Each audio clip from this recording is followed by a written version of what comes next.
Okay, we're going to talk about misconceptions about evolution. So one is evolution is just a theory. When people say that, they're trying to negate all of the data that we looked at in this chapter to support that organisms are adapted and that populations of organisms change over time given natural selection.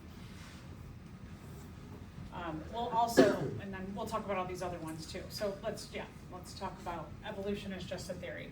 Remember that when we're talking about theory, a lot of people in the real world outside of, well, I don't know, real world, in the world outside of science, I should say, that they'll say something is,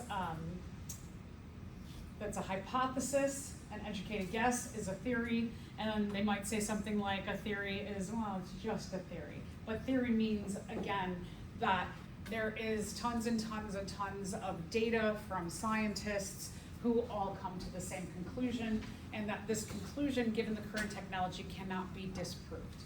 So it is not just a theory, it is an actual theory.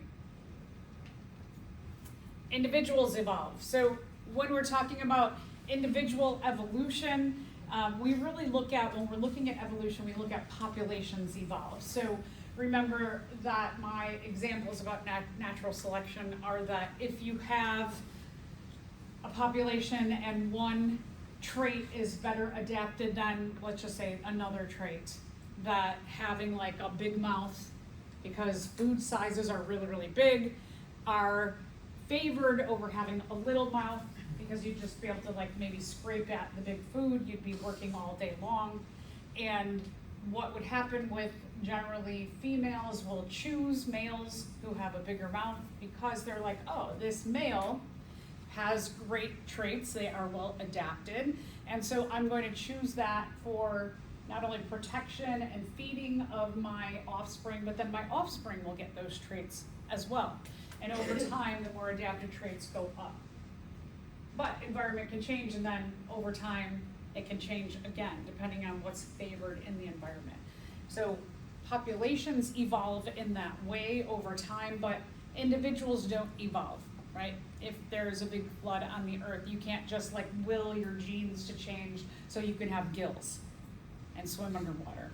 So evolution is not a factor of evolution is not a factor of individual evolution, it is a factor of population evolution over long periods of time.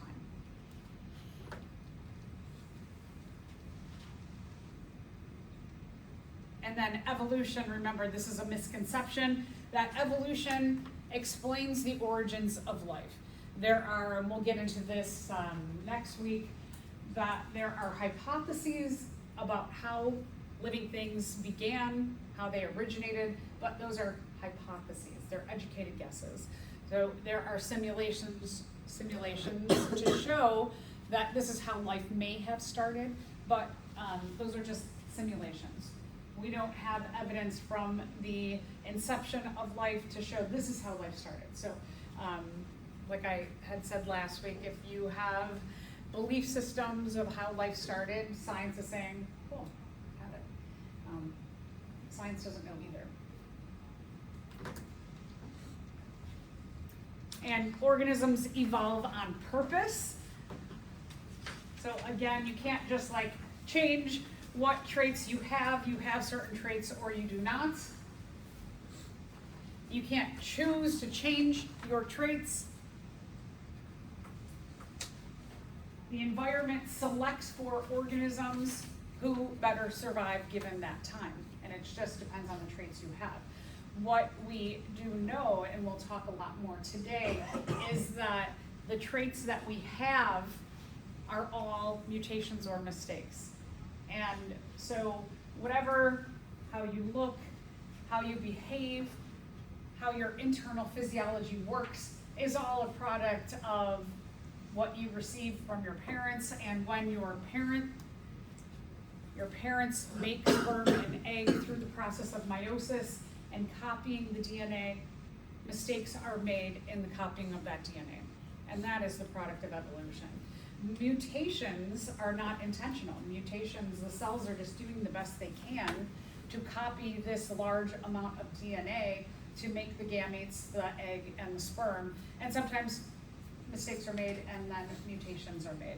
So are those mutations purposeful? No. You have what you have, you get what you receive from your parent organisms, and it's all by chance.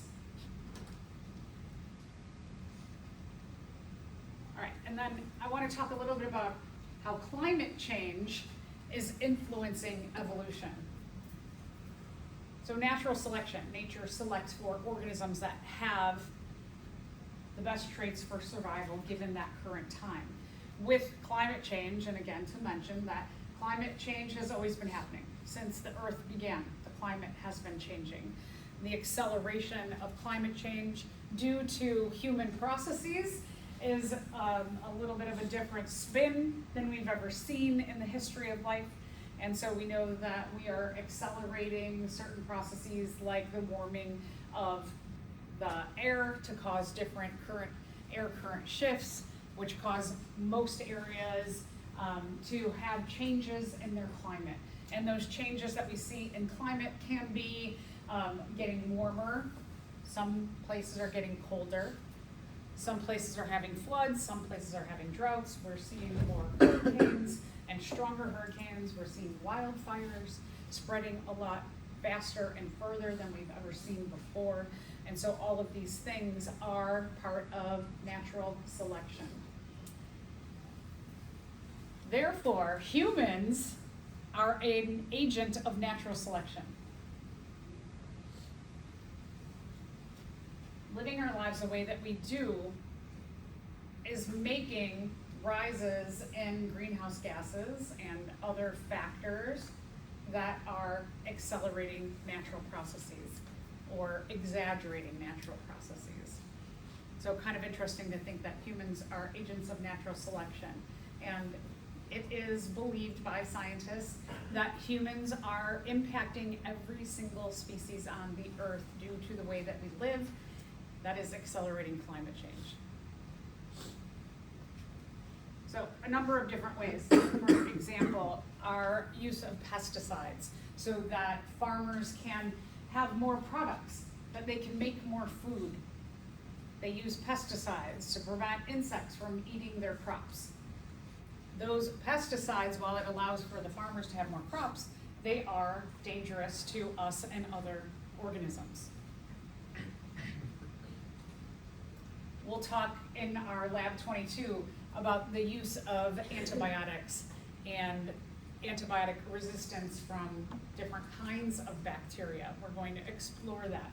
We're going to see that our overuse of antibiotics in a number of different ways, one is through our food system, is that some farm animals that we eat are given antibiotics because they live in these big factory farms. And so imagine in this room if there were 200 cows for eating. Would they have anywhere to go? Wouldn't they just be kind of like side by side, right? And so if you're annoyed, you're a cow, you might like kick another cow. And in kicking that other cow, it can cause some kind of wound. And in that wound, you could have bacteria. And so what the farmers do is they put antibiotics into the food of the cows just in case they get these injuries, and then therefore they can keep the cows healthy with the antibiotics. But some of that antibiotics, the issue of that is over-medicating or medicating animals that don't have any kind of infection can cause the evolution of the bacteria. And some of those mistakes in copying of the DNA from one bacterium to its offspring is that they can have mutations to having resistance to antibiotics. So that's good for the bacteria, but that's not good for humans. The other thing is that with antibiotics, there is a history of, and it might happen to you today, that you get the flu. The flu is caused by a virus. Antibiotics treat bacteria. And so if you go to urgent care and you're presenting with all of these symptoms that you have flu-like symptoms, right? You've got the cloudy head and a fever and the cough and the sore throat, and the person there says, oh, I'm gonna give you antibiotics for this. Well, antibiotics treat different antibiotics treat different kinds of bacterial infections. So that if you go into urgent care, they just, here, take these pills, take them for the next 10 days, and one, you probably have the virus, so it's not going to help you anyway. And two, what you might do is you go home, and after about 5 days of having the flu, you start to get better and better and better. And a lot of people are like, well, I'm better. I don't need to finish this course of antibiotics because I feel better. And by stopping taking those antibiotics, what happens is that, well, if you had any bacteria in the first place, which likely you didn't, but it might have started to kill off bacteria in your body, and then after 5 days, they go down with the help of your immune system, gets rid of the bacterial infection, which again, you probably didn't even have it, but you have other bacteria in your body that might be susceptible to these antibiotics. So that bacterial colony growth goes down, and your immune system and the antibiotics are keeping them down, and you stop taking the antibiotics after 5 days, what can happen, you take away the antibiotics and then the bacteria start to grow again in greater numbers. And by doing this, not finishing your course of antibiotics, you don't knock out all of the bacteria for that specific kind of antibiotic in your body. So that's promoting also the evolution of bacteria in your body. My suggestion is, especially this time of year, if you get the flu, hopefully you won't, but if you go to like an urgent care or some kind of medical professional and you have, like cold or flu-like symptoms, and then they prescribe you an antibiotic, ask them why. Say, why would you prescribe me an antibiotic? Ask them, what kind of bacterial infection do I have? Did you test for bacteria? And then they get all like, oh. Hopefully it's happening less and less like that nowadays because people do ask questions, but definitely advocate for yourself when you're with medical professionals. Another example, overfishing. With big fishing industries, what they will often do is have these nets that have very small mesh. And so the net itself, maybe it's only like that big. What that catches is it catches everything. It catches small fish, medium fish, big fish. What the fishing industry really wants is they want to catch the biggest fish because they're going to get the most meat off of those fish and sell them for a lot more money. So smaller fish and medium fish, that they should really have mesh that's like this big, so the small and medium fish, when the net comes, they can swim out and they only catch the bigger fish. When they have these smaller meshes, it's called overfishing because they're taking everything rather than a bigger mesh, which would just take the larger fish. Now, the smaller fish and the medium fish, smaller fish are the next generation of fish. And so when you have a smaller mesh, you're just taking the next generation without them able to reproduce. And then the medium fish, those are probably the reproductive age fish. And so you're taking away the next generation in that way because you don't have enough of those medium fish to reproduce. And why do they do that? Well, because a lot of times the fishermen, they buy these nets. Maybe the ones with the small mesh are cheaper. And they're like, well, I just gotta do what's best for my bottom line. Or when they first started their fishing operation, they bought the mesh that was smaller, and now they're like, well, we should really buy all new nets, but that's a big expense for their operation too. So sometimes it just comes down to money and what's best for the company. So some things that climate change influences. We're hearing about the reduction of ice and snow. Here in the Midwest, when I was a kid, it was like the winter was white. We had a lot of snow. And we have two different issues that are happening in terms of climate change. Is days like today. We're having these really, really cold days, right? We hear about the polar vortex. And so now we're having these shifts where winter can be much colder. But also we have days where it's like 40 degrees, right? The beginning of winter, we kind of went up and down, where we had these chunks of a lot warmer days.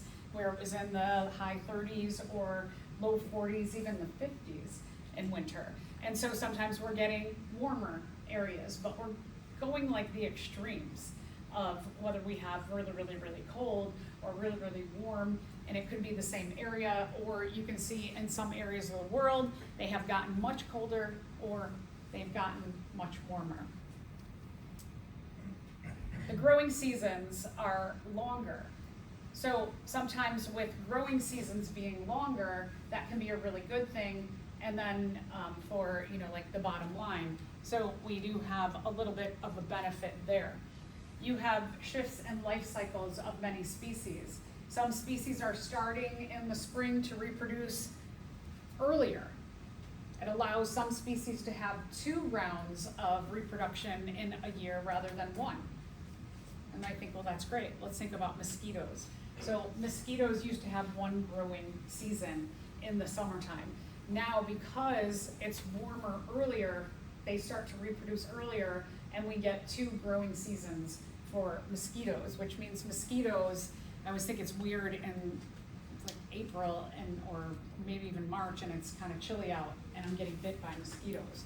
Or it's all the way to, I think I got a mosquito bite in early December because it was warmer. I was like, how am I getting bit by mosquitoes in December?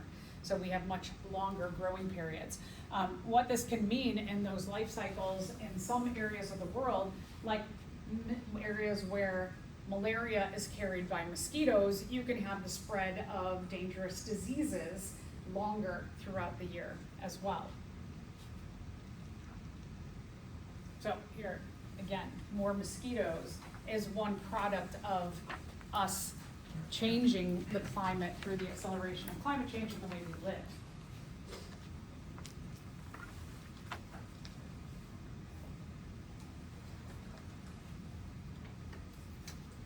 We're also seeing mosquitoes in areas of the world that we've never seen them. That the places where mosquitoes can grow and thrive have expanded as well.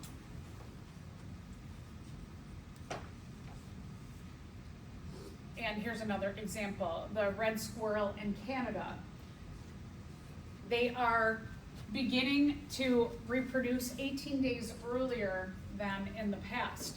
And so this kind of squirrel is out competing other species of squirrel because they're getting their nests ready earlier. They have this kind of instinct that they're going to start reproducing earlier. They're going to get their nests ready earlier than other species of squirrels and small animals. And so they are taking over habitats of other animals because of this.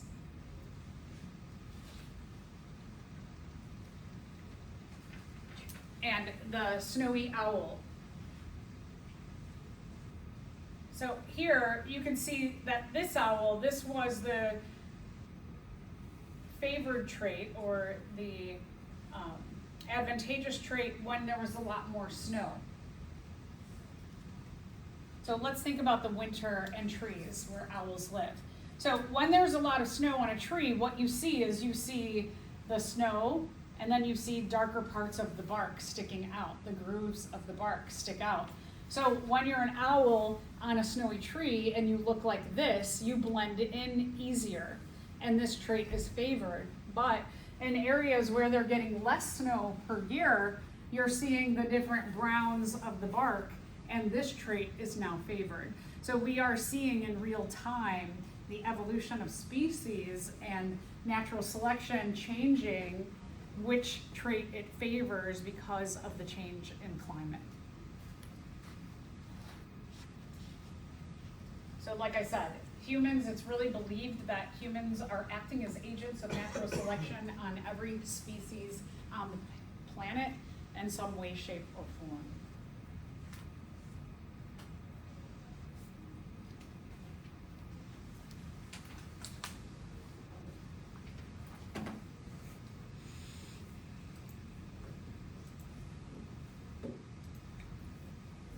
Now, let's talk about how organisms evolve. As I mentioned before, that evolution is a product of a population, not of individuals. So we are going to take a look closely at what can happen with populations. But before we do that, let's define population. A population is us. we're a population of humans. We live in the same place, given the same time, and that allows us to potentially breed together and have offspring passing on our genes to the next generation. Big important thing with evolution is this last line here, is interbreeding and producing fertile offspring. So when you are members of the same kind or same species, it is very important in terms of the evolution or keeping your population around, is that you are able to breed with members of your population. And here's an important thing about it. It's not only do you have offspring, but it is very important that your offspring are fertile so that your offspring can continue the population. Your offspring can have offspring. When you are members of the same species and you are a population, you share a gene pool. Gene pool means all of the genes, all of the different alleles of genes that are found in the population. So when we're talking about an allele means different versions of a gene. So like eye color, we have 3 different basic alleles, right? We've got green, we've got blue, and we've got brown. Those all are different traits or different kinds of a trait or a characteristic. I mentioned last week that variation is super important to the evolution of species, that the more variation a trait has, the better it is for that species, because if the environment changes suddenly, you're hoping that there's a variety of different traits within your gene pool of your population so that your population can continue on. The less diverse the gene pool, what can happen, and has happened in 99.9% of all species who ever lived, is that the environment changes and nobody is well adapted, or nobody has a trait that is able to survive that environmental change. And there goes your whole population or your whole species. So little review of genetics. We're going to do a lot with genetics today. We're going to do a lab on genes and see how we can track genes over generations to see, is evolution happening within that population. So as humans, we have 46 homologous chromosomes. What that means is that we have a pair or 2 of each kind of chromosome. Why do we have 2 of each kind? Where does this come from and this come from? Good, mom and dad. Okay, so you have 2 of each kind. We have 2 sets of 23 chromosomes. 22 are what we call autosomes or non-sex chromosomes. And then we have 2 chromosomes that are our sex chromosomes. And for biological females, it's XX, and biological males, it's XY. On your homologous chromosomes, what you have are different locations for your different genes. At those locations, you can have alternate forms of a gene. So in this one here, you've got 2 of the same genes, meaning biological mom and biological dad give you the same allele for that trait. But in this case, we might have biological mom gives you one kind of allele and biological dad gives you a different kind of allele. So your alleles are alternate forms of a gene or a trait. Okay, so why are we talking about this? What we can do is we can check the frequency of an allele now. We could come back many generations later and check the frequency of that allele and see, did the frequency or percentage of that allele change over time? And that does support that evolution has occurred in that population. We will look at the trait of complete dominance. Complete dominance is a basic form of inheritance where there is a dominant allele and there's a recessive allele. The dominant allele will mask the presence of a recessive allele.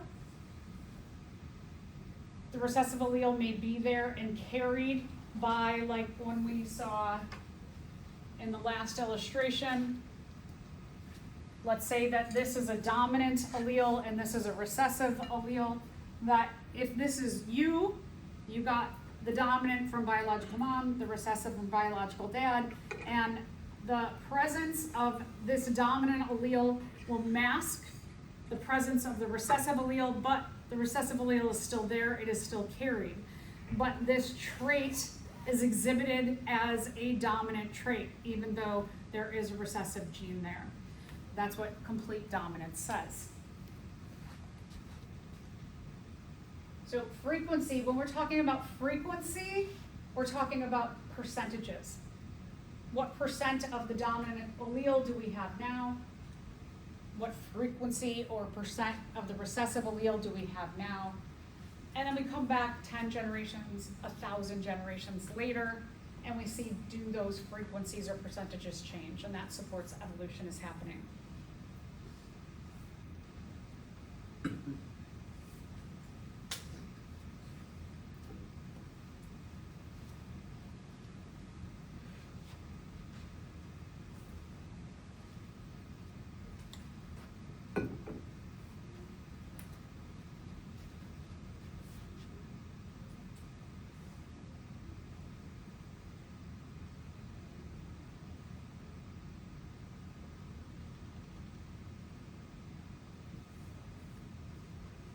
So specifically, again, we're going to look at allele frequency. We'll look at the dominant allele and the recessive allele. So how do we figure this out? If you have 100 pea plants,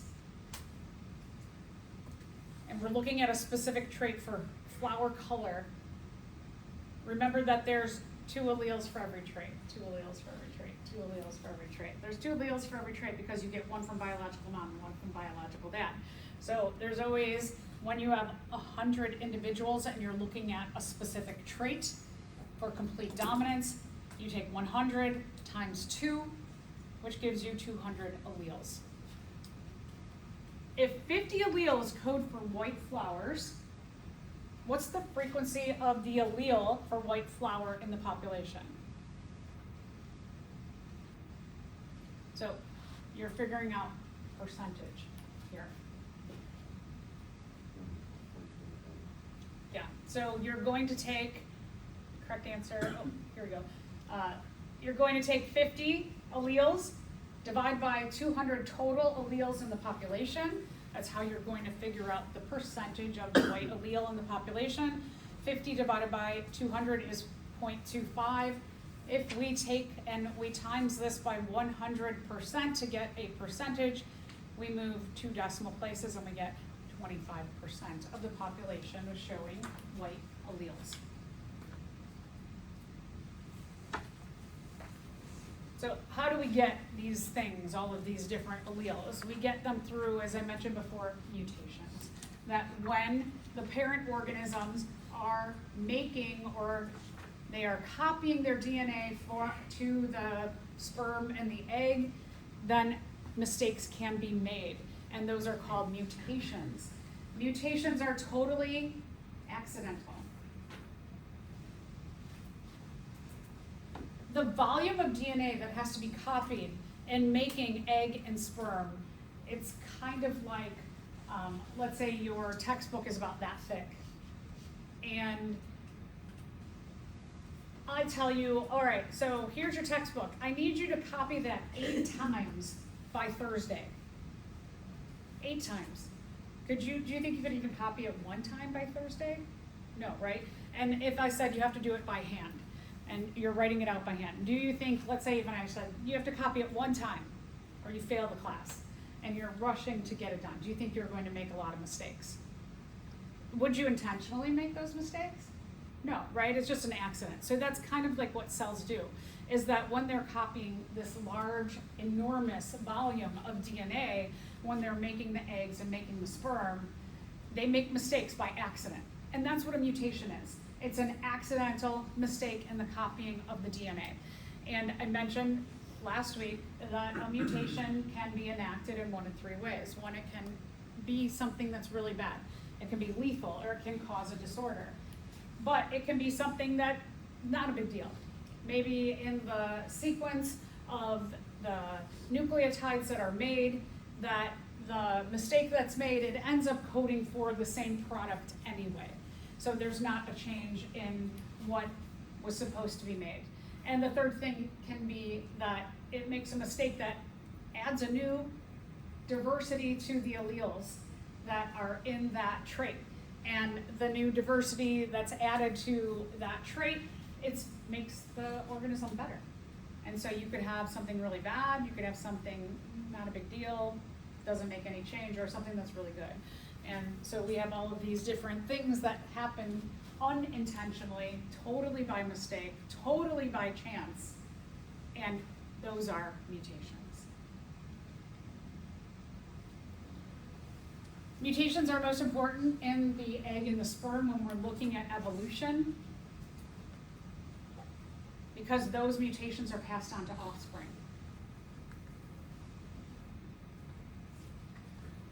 If you have a mutation in one of your eye cells, so as your cells age, they will make new copies of themselves to make a new generation of cell. Let's say in your eye cell you have 1 million eye cells, and in making a new cell, one of the cells out of the million makes a mistake, and it makes a cell that doesn't function. In the eye, 1 out of 1 million cells that doesn't function. Is that a big deal? No, right? Probably not. Every so often a cell will be made through mitosis, and it will make a new body cell that doesn't really function well. And not a big deal. But if making an egg or a sperm makes a mutation, and let's say it's either really, really bad or really, really good, is that a big deal? Yeah, right? So sperm and egg that's where it becomes a bigger deal, these mutations that are really, really good or really, really bad, right? And it's passed on to the offspring so that you get new diversity in your gene pool. When we're talking about those mutations and what they will be, is the mutations result themselves in a genotype or the coding of the genes. When you take the alleles and you figure out what kind of inheritance they lead to, what is the genotype for that particular trait? The genotype are the coding of the genes. If we're talking about complete dominance, like for humans, if we're talking about handedness is a complete dominant trait, that you have a gene for right-handed and a gene for left-handed. The genes may be like capital T for right-handed, and little t for left-handed. Those are the genotypes. When we translate capital T, or capital T, when you have a dominant allele that masks the presence of the recessive allele, those two equate to the phenotype of having the right-handed trait. When you have little t, the genotype, it equates to the phenotype of being left-handed. So when we're talking about phenotypes, we are translating the genotypes into what do they look like. Phenotypes in us can be, how do you look? What's your internal physiology like? Does your stomach make a higher acidic level of hydrochloric acid or a lower acidic level of hydrochloric acid? You know, could be something like that, or your behaviors.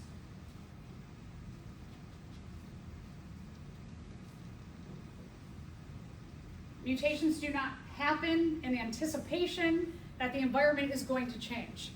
So if we know, for example, that, let's just say my example I always use, the earth is going to flood and there's going to be no more land.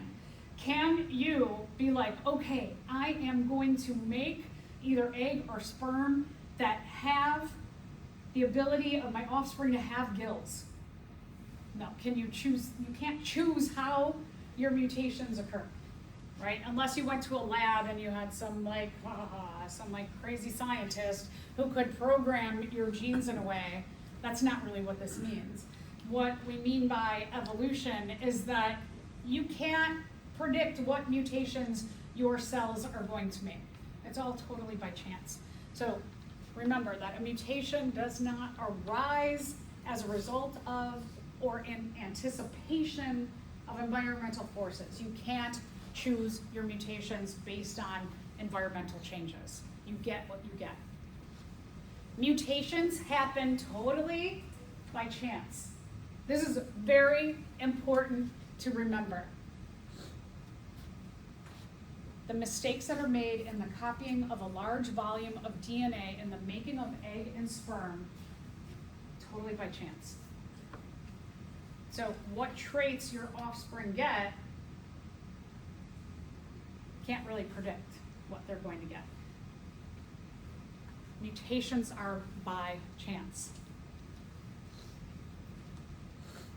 Okay, so I mentioned before, right? Mutations can be nothing. They can be harmful, or they can be a better trait. It can lead to a better phenotype.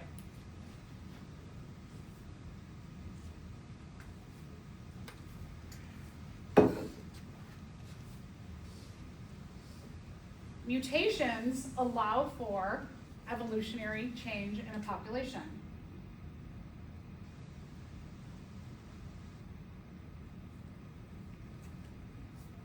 Especially if there becomes a better option out there.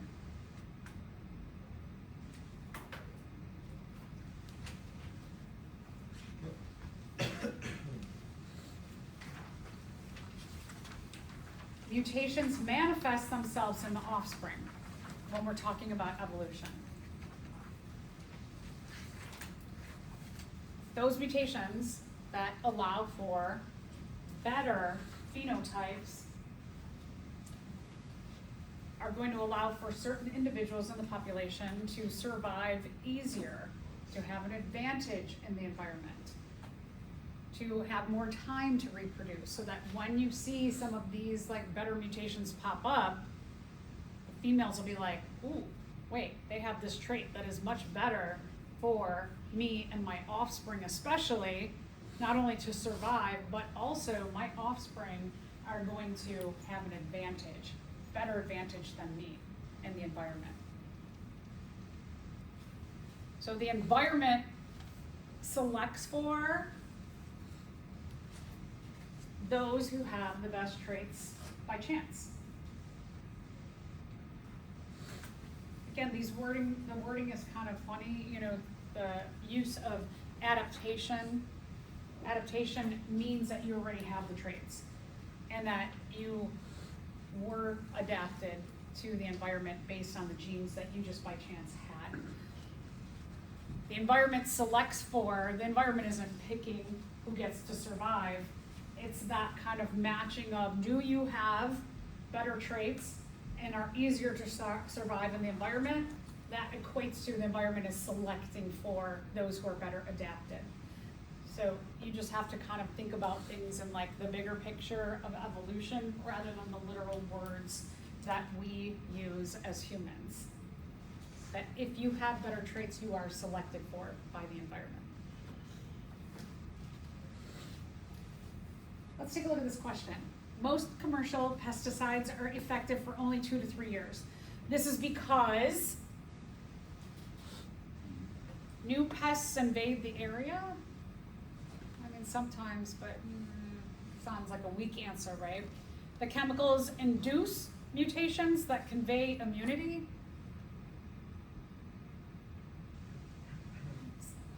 Science seems a little wonky, right? Maybe a couple of them have mutations that are caused by the pesticides, but the pesticides don't mutate the entire community. The chemicals mutate? I don't know, that seems weird too. The pests learn to ignore the chemicals? I don't know, that seems weird too. Those pests with advantageous mutations will survive and reproduce. That sounds very evolution-y, right? Okay, so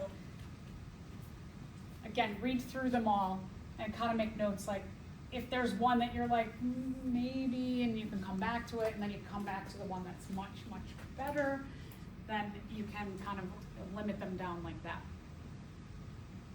All right, so again, adaptation doesn't mean that you can adapt like a human, right? Hopefully you're adapting to better study habits, that you are sitting at a proper chair and a proper desk, and you're sitting with your stuff quietly, and you're making changes, adaptations to your studying, but that's not what we mean in evolution. Adaptation and evolution means that you already have the traits you have, and if they work well in the environment, allow you to survive easier, have more time for reproduction, you are adapted well. And again, an adaptation can be how you physically look, how you behave, or your internal physiology. The term fitness. Sometimes we refer to evolution as survival of the fittest. And when we're talking about fitness, we're not like, woo, I've got these big muscles and I work out a lot. That's not what we mean by fitness. Fitness in evolution refers to having advantageous traits, having easier survival, and here's the biggest part of it all, is having a lot of offspring. When we are talking about fitness and evolution, it means how many offspring did you leave? The more offspring you leave, the better fit you are. So remember that. Survival of the fittest. You survive easier, you have a lot of offspring.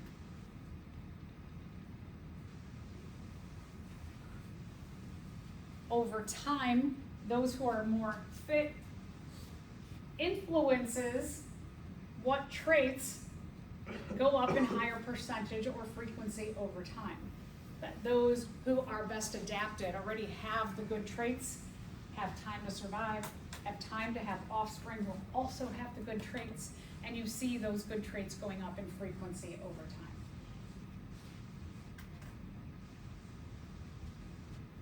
So, natural selection, often referred to as survival of the fittest. Survival key. Fitness means having a lot of offspring because you easily live in the environment.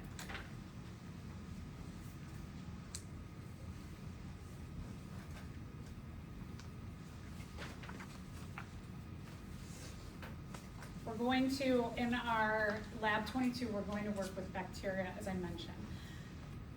So, some bacteria have mutations that allow them to live in the presence of an antibiotic.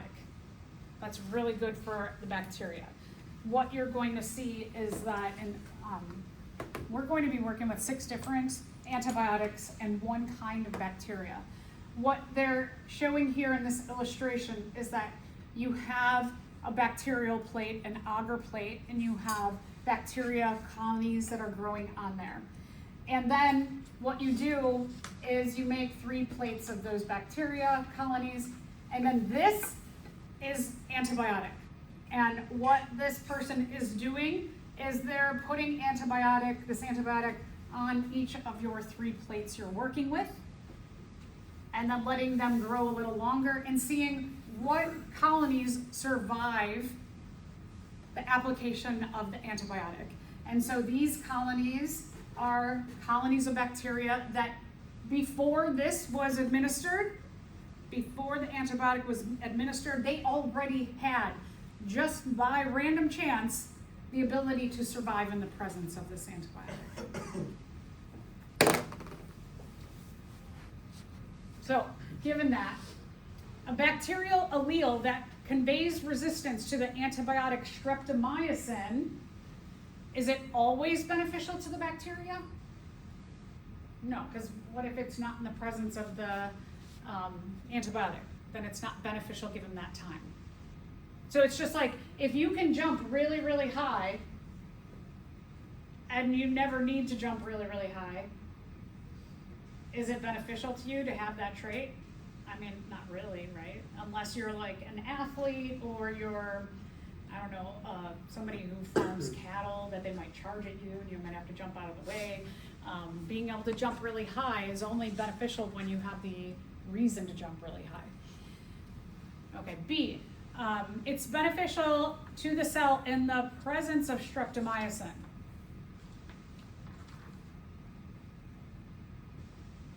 So an allele that conveys resistance to the antibiotic streptomycin is beneficial to the cell in the presence of streptomycin.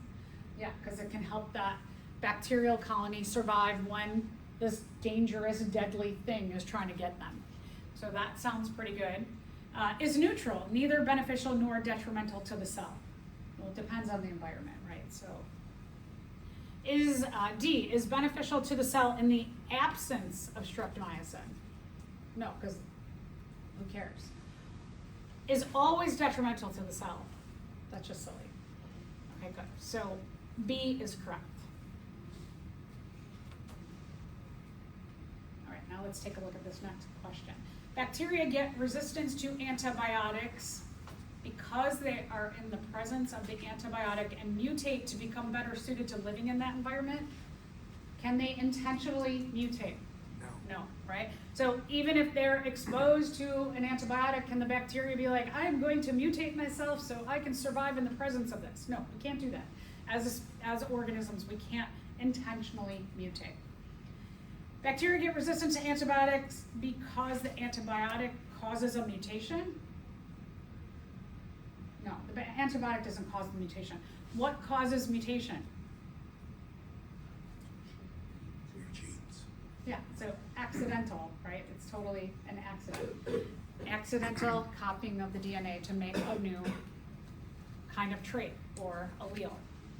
Bacteria get resistant to antibiotics because some of them just happen to have a mutation to the antibiotic already, survive, and pass on those advantageous genes to their offspring. That sounds really good. Yeah, a lot of you are shaking your head, yes. Or bacteria get resistance to antibiotics because the environment influences the bacteria to have the mutation. No, again, the environment doesn't influence mutation. You get mutations by chance. So yes, C is a really beautiful answer here.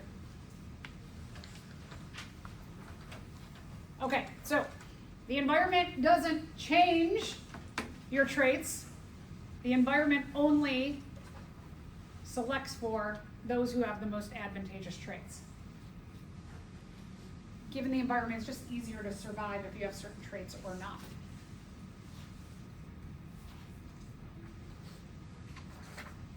And diversity or variability in a population is a really good thing for the population in case the environment changes suddenly. The hope is your population has members that have some kind of random mutation already that allows them to survive and keeps your population going. All right, other modes of natural selection. Let's talk about some other things that can happen aside from mutation. So one is called gene flow. Gene flow means, it's just a fancy way of saying sex between members of different populations.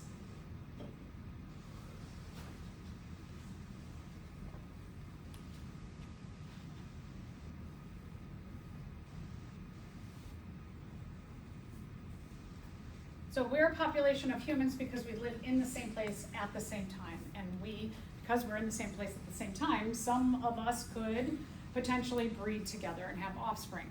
But if you are a population right here, are you the same as a population in Indonesia? No, because you can't interbreed with them, right? They're all the way on the other side of the earth. So if, let's say, the population from Indonesia comes here, we could have gene flow because members of our population and their population could breed, and then we might find new combinations in our gene pool now. All right, so just like two fields of mice. Let's say that here out on 107th, there's the road, and there's a population of mice on this side in our nature study area, and then on the other side of the road. But the road is busy, so they never cross. They're nervous, so they never meet each other. So we have two different gene pools. And let's say on our side, the mice are small and medium, and on the other side, they are medium and large. And then let's say the college buys up the land over there, and they talk with the community, and they say, hey, since we have this big road over here on 111th, can we just like shut down this road and make more natural area and no cars go that way? And the community says, sure, go for it. And so now the road is shut down, and then grasses and things start growing where the road was. So now the two populations of mice are like, hey, we can cross the road. And so when they cross the road, their gene pools are going to combine. That now between the two populations, they're contributing small and medium, they're contributing medium and large, and now we have a new gene pool that includes 3 different kinds of traits for size, small, medium, and large.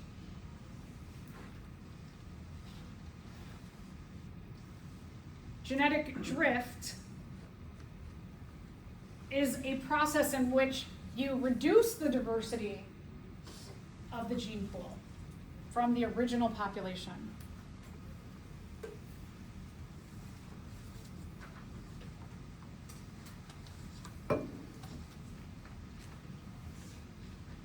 So what this means is that you might have a group of individuals, or let's say the bigger population. Things are getting crowded and there's more competition for resources, and a small group is like, hey, let's all get together and let's get out of here because this is just getting uncomfortable. It's infringing on our ability to survive and reproduce.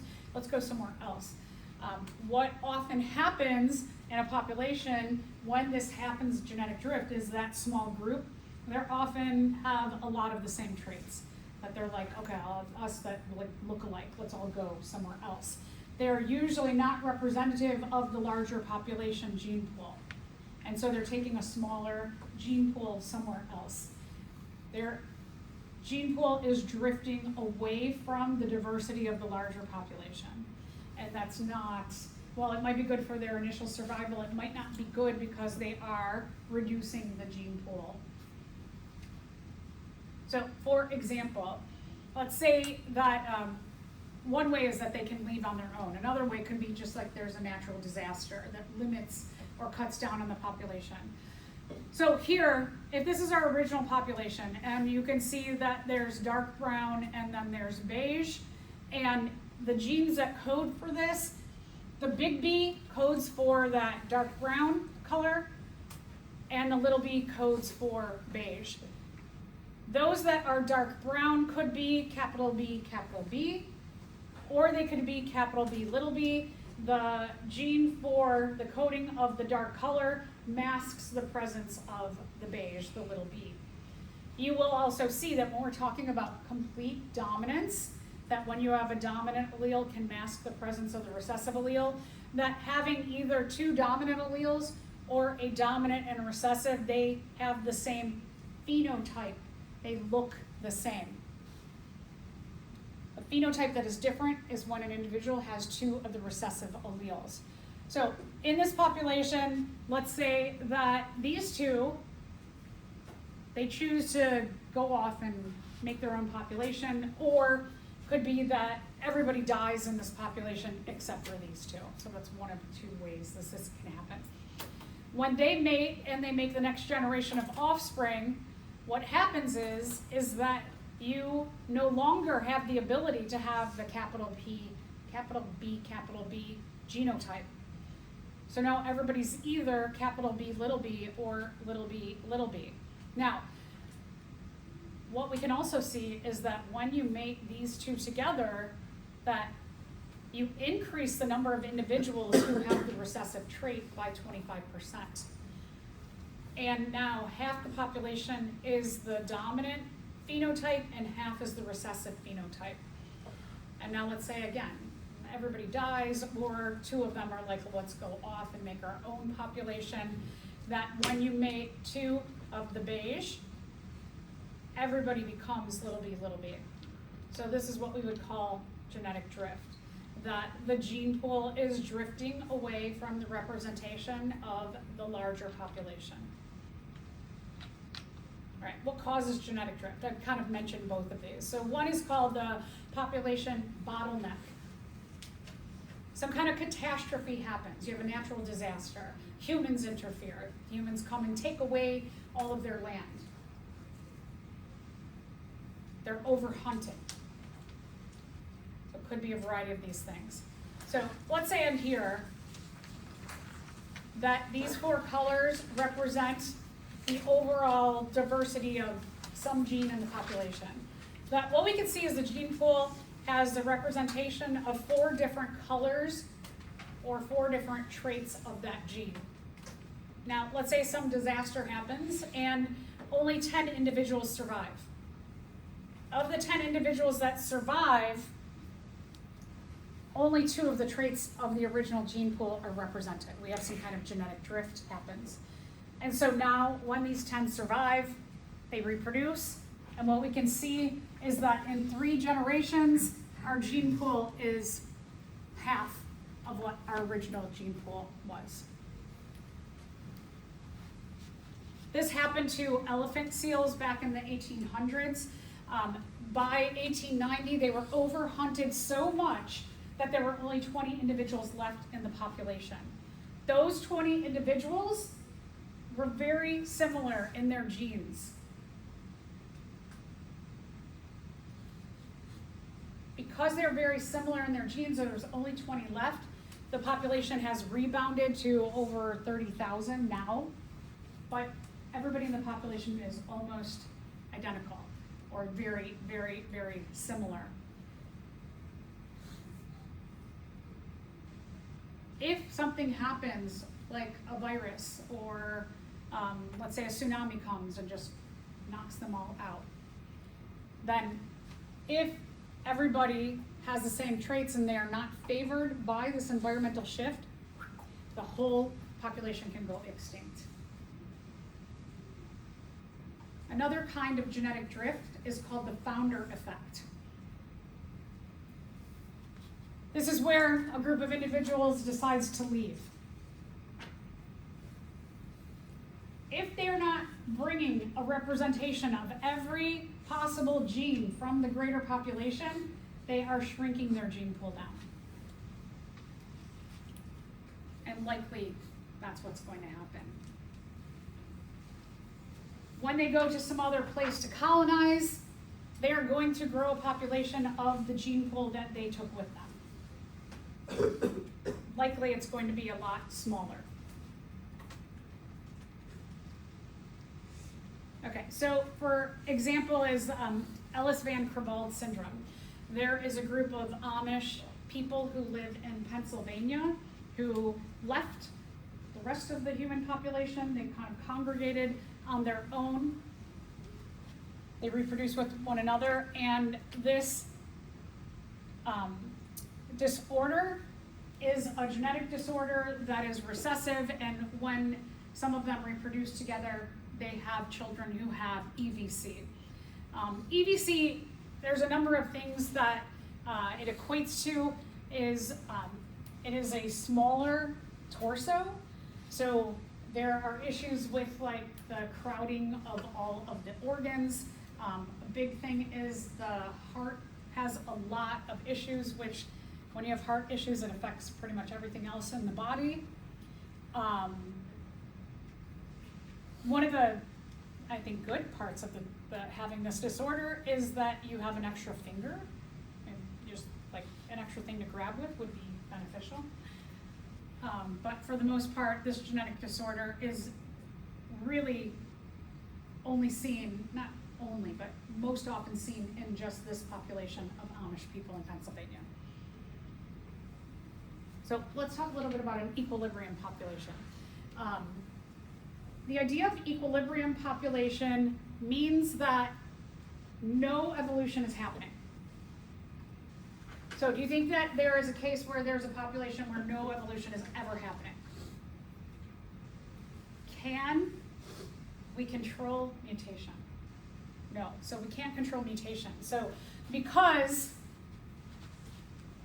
mutations just happen in the copying of the DNA by chance, right? The cells are doing their best to do it really, really quickly. They make mistakes. There is no way that we can have an equilibrium population. Okay, so here's the criteria. If you had no change in your population and you had an equilibrium population, again, can't happen, but let's just say it could. All of these criteria would have to be met. So one is no mutation, and this one we know can't happen. No gene flow. You'd have to be a really isolated population. Your population could not be super duper large, right? Because if you have a large population, it usually means you have a lot of diversity in your genes. All mating is random and everybody mates. Usually mates are chosen, right? As I keep mentioning, females will often choose the mate that has the best genes. It would just mean that everybody is like, you and you, you're gonna mate, you and you, you're gonna mate, you and you, you're gonna mate. That's not the way populations work. And then nobody's favored. No trait is favored in the population. No natural selection of any kind. So these are not going to be possible. I mean, you could probably, really in a lab, maybe you could control all of these, but you definitely can't control that. All right, so let's look at how we can use math to document changes in genes over time. This is called the Hardy-Weinberg equation or principle.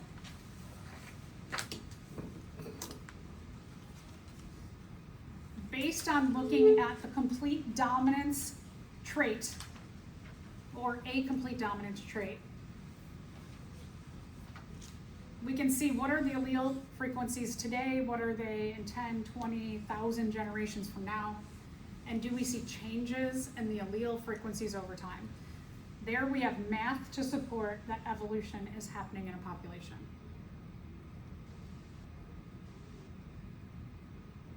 And we use complete dominance because it's super easy when we look at this kind of inheritance. Okay, so we have two equations for Hardy-Weinberg.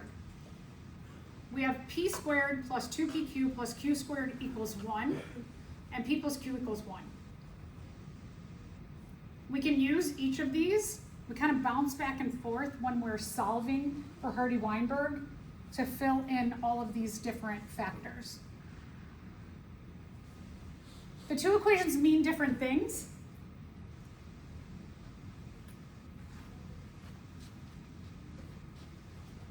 P squared plus 2pq plus q squared refer to genotypes. There's two alleles for every trait. Those two alleles equate to what are your genotypes or the genes you have. If you're p squared, your genotype is capital T, or you're homozygous dominant. If you're 2pq, you're T, big T, little t, you're heterozygous. And if you're q squared, your genotype is little t, or homozygous recessive. P and Q represent just the alleles themselves. P represents the dominant allele percentage, and Q represents the recessive allele percentage. So make sure you understand, these are genotypes, these are alleles. Two alleles for every trait makes a genotype. Okay, so let's get into, again, I went through a lot of stuff quickly, so we're going to talk about P and Q and P squared and all those things and what they mean.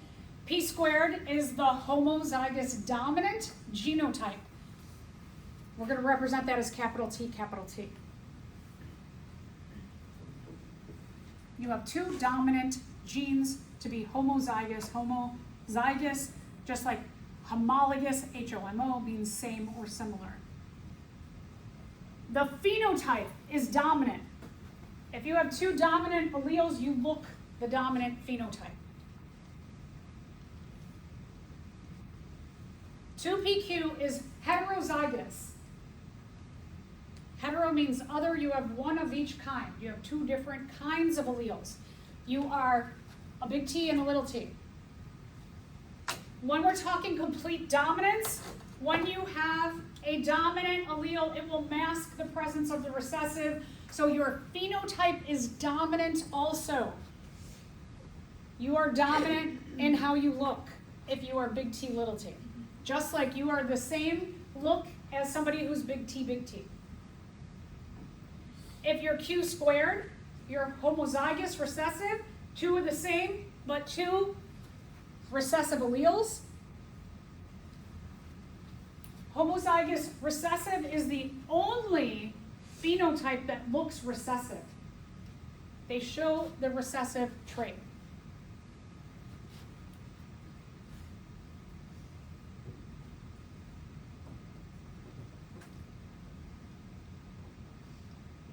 P is the percentage of the dominant allele. What percent of capital T's do we have in the population? Q is going to be the opposite.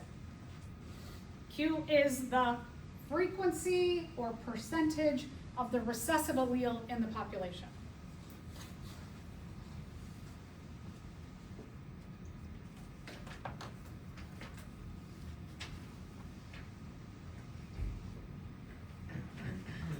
So again, we can look today, what is p squared, 2pq, q squared, p and q today. We can come back in future generations, do it again, and see did our allele frequencies or percentages change over time.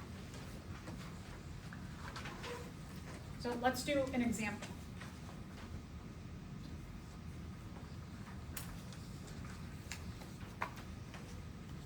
All right, so we're going to go through our example, and we're going to be filling in this.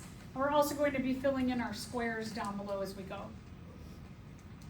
I have listed out what p squared is homozygous dominant, 2pq is heterozygous, q squared, homozygous recessive. These are all percentages or frequencies. P or capital T is the dominant percentage, q or little t is the recessive percentage. We put p here and p here on the outside. P times p make p squared. We put q here and q here. When you put q across and q down, they make q squared. When you take a p times a q, you get one of your pq's. And when you take a p times a q, you get your other pq. You have to add these two together for this value here. All right, so let's look at our example. So you are studying a population and 16% of the population shows the recessive trait. The only way to show the recessive trait is to be homozygous recessive.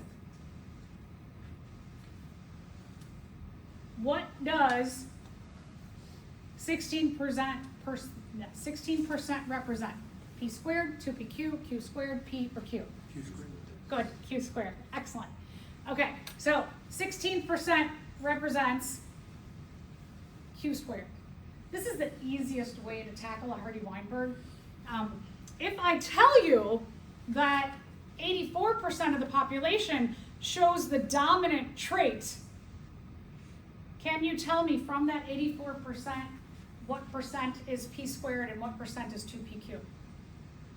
No, you don't have that data. But if I tell you 84% of the population shows the dominant trait, you can take 100 minus 84% to give you 16% shows the recessive trait.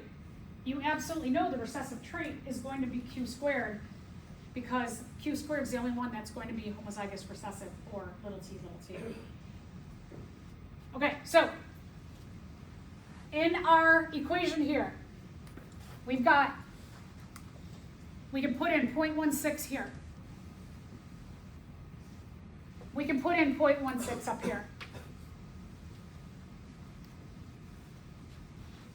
So as we go, we're going to keep filling in both our Punnett square and our equations on the top. Okay, now that we've got q squared, what we can do is take our 0.16 and take the square root of that to get q itself. So q squared equals 0.16. So now we can take q equals the square root of q squared. The square root of 0.16 is 0.4. So q equals 0.4.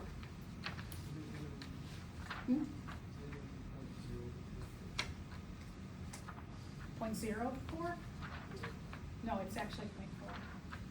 Yeah.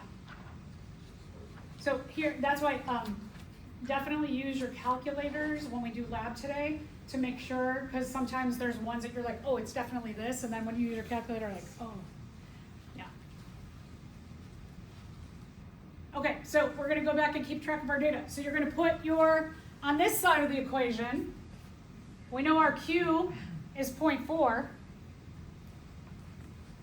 and our 0.4 is going to go where q goes here and here. So So make sure you're filling in 0.4, 0.4, 0.4.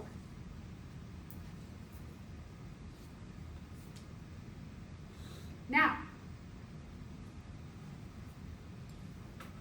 this up here. What we know with Hardy-Weinberg is each of these equals 1. So this equation equals 1 and this equation equals 1. Oh, sorry. Okay, so which equation can we use to solve for P now? The P squared plus 2PQ plus Q squared equals 1, or the P plus Q equals 1? Yeah, so we can rearrange our P plus Q equals 1, because if we have Q equals 0.4, P will be 1 minus Q. 1 minus 0.4 gives you P is 0.6.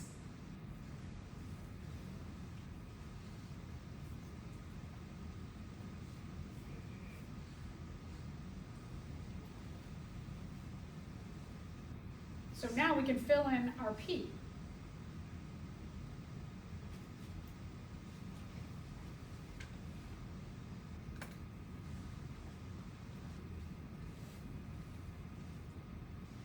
So we're going to put it in a couple places. Right here, 0.6.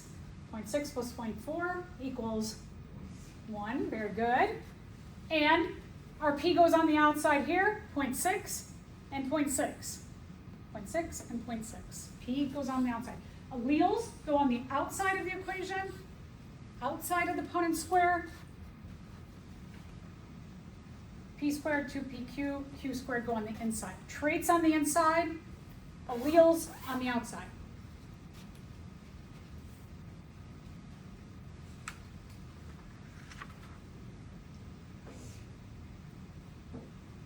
Now, we've got everything we need to finish up our Punnett square. We could take 0.6 times 0.6 to give us our P squared.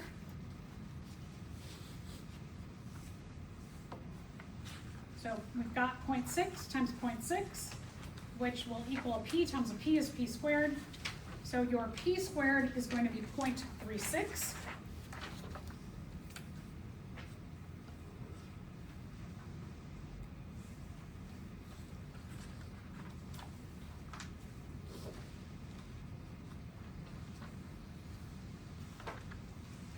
So, sorry, I should have made one more for the back page of these.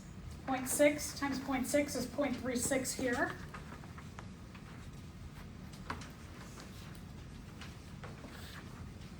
And then you have to solve your 2PQs.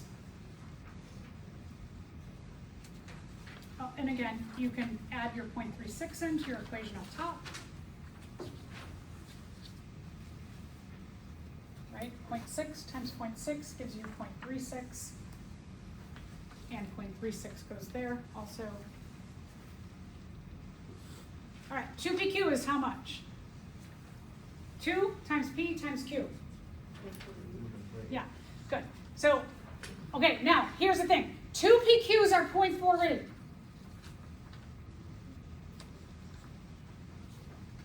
You have 2 of them.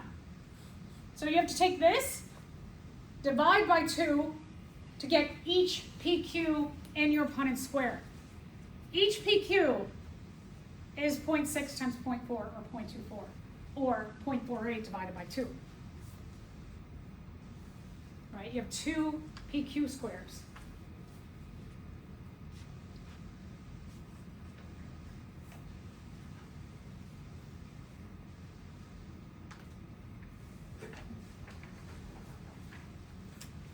So now, back on our chart here, your PQs, you've got a 0.24 and a 0.24.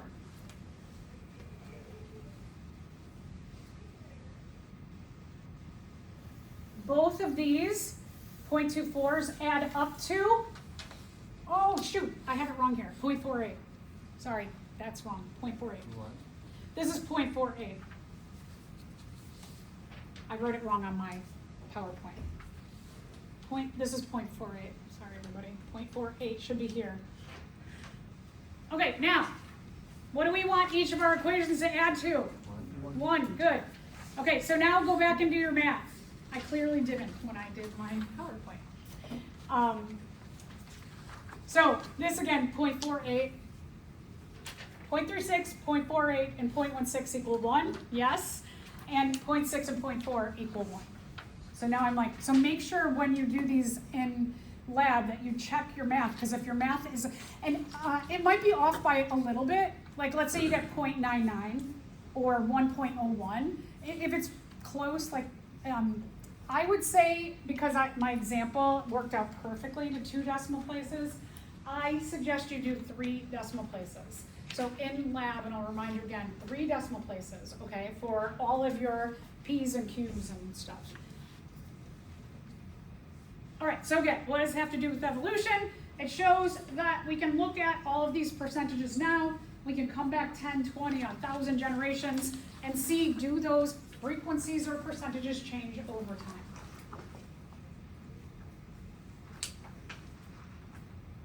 And then that supports evolution. It's happening. All right. Thanks for hanging in there.